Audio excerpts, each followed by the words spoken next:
Guys, so let's discuss, where did mental health come from, right? So very tricky question, right? So let's discuss right from the very beginning, right? So the concept of mental health and its treatment has evolved, let's say, significantly over centuries, reflecting changes in societal attitudes, understanding of psychology and medical practices, right?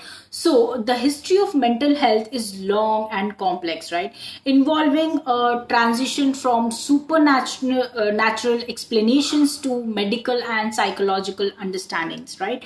So let me take you through a brief overview, right? So guys, the first one is ancient times, right? So here, basically, prehistoric and ancient societies, there's evidence from these prehistoric human remains. It suggests that early humans, they practice trephination, right, which is possibly to treat headaches, seizures, or mental disturbances by drilling holes into the skull to release evil spirits, right? So that was prominent. There was ancient Egypt, Greece and Rome civilizations. They recognized mental health issues and started to move towards more naturalistic explanations and treatments, right? So you must be knowing Hippocrates, right? So he was a Greek physician. He proposed that mental disorders had physical rather than supernatural causes, and recommended dietary changes, exercise, and music therapy as well, right? So the second aspect was like Middle Ages, right? So medieval Europe, let's talk about it, right? So the belief in supernatural causes of mental illnesses re-emerged, often attributing them to witchcraft or possession by demons, right? So treatments varied from prayer to more brutal methods aimed at driving out these spirits, right? So that was there. Then came the Islamic golden age, right? Meanwhile, the in the Islamic world, physicians like Avicenna and Razi, they made significant contributions to psychiatry, right, emphasizing the importance of the psychological well-being of patients, and advocating for treatments that included, let's say, hospitalization, medications, and psychotherapy, right? Now the third one was Renaissance to 18th century, right? So here what happened is that humanitarian reforms started happening, right? So the late 18th and the early 19th centuries saw a shift towards more humane treatment of the mentally ill, led by figures such as Philip Pinel in France and William Tuke in England, who advocated for the moral treatment movement, emphasizing compassion and respect for those with mental health issues, right? Then came the 19th to early 20th century, right? So there was this institutionalization, right, wherein large psychiatric hospitals became the primary method of treatment, though conditions were often poor and treatments crude by modern standards, right? But still they were there, right? Then there was this psychoanalysis, right? So the development of psychoanalysis by figures like Sigmund Freud, it introduced the concept of the unconscious mind and the significance of childhood experiences, right? So that happened. Then came the fifth phase, which is mid to late 20th century. So here there was this deinstitutionalization and modern psychiatry, right? So here there was this advances in the psychopharmacology, along with the criticism of psychiatric institutions, led to deinstitutionalization and the development of the community-based treatments altogether, right? The cognitive behavioral therapy and other modalities, right, they came into picture, like psychological therapies. They evolved with approaches such as cognitive behavior therapy gaining more of prominence, right? Now came the 21st century, where we are living right now. So here there is this holistic and integrative approaches which are being used, right? So there's an increasing emphasis on a holistic approach to mental health, which is like integrating medical, psychological, and social factors with a growing awareness of the importance of let's say mental health and efforts to destigmatize mental illness altogether, right? So yeah, that's there. So throughout history, the understanding and treatment of mental health have been let's say influenced by cultural, religious and scientific perspectives, right? So the field continues to evolve with ongoing research and changing societal attitudes shaping the approach to mental health care, right? So now let's delve into the tapestry of mental health evolution, weaving through the chronicles of history to uncover how humanity's understanding and treatment of mental health well-being have transformed, right? So our journey is not just about the milestones in psychiatric care, but the stories of real people, societies, and the shifting tides of perception that have brought us to today's nuanced understanding of mental health, right? So in the shadow of ancient civilizations, right? So imagine the ancient landscapes of Egypt, Greece, and Rome, where the seeds of medical thought were sown by pioneers like Hippocrates, right? So he posited that mental disorders stemmed from natural causes and imbalances in bodily fluids, right?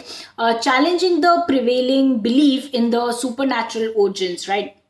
This was a time when the mind was beginning to be seen not as a battleground for spiritual warfare, but as a part of the human body, susceptible to disease and disorder, just like any other organ, right? So, yet, despite these advances, treatments remained rudimentary and often harsh, reflecting the limited scientific understanding of the era, right? Now comes the Dark Ages, which is a step backwards, right? So here, as the Roman Empire fell and Europe it entered the Middle Ages, the enlightened views of the ancients were overshadowed by fear and superstition, right? Mental illness was often seen as a sign of demonic possession or divine punishment altogether. The unfortunate souls who suffered were subjected to exorcism or even execution as well, rather than any care or compassion, right? So in these dark times, the light of understanding dimmed, and the mentally ill bore the brunt of society's ignorance and fear, right?